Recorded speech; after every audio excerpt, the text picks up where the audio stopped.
अस्सलाम वालेकुम फ्रेंड्स, आप लोगों की फरमाइश पर मैं ये वीडियो बना रही हूँ कि यूट्यूब पर मोबाइल से कैसे वीडियो अपलोड करनी है। तो बहुत ही इजी मेथड मैं आप लोगों के साथ शेयर कर रही हूँ।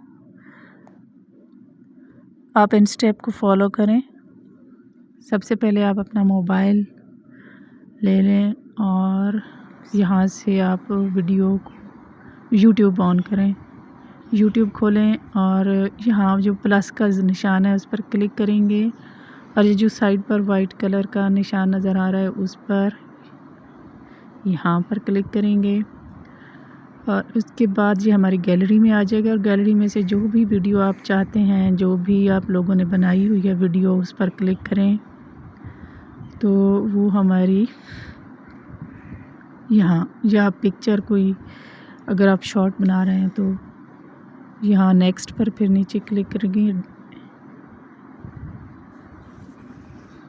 और ये हमारी आ गई यूट्यूब में। अब यहाँ पर हमने क्या करना है, यहाँ नीचे डन का ऑप्शन होगा,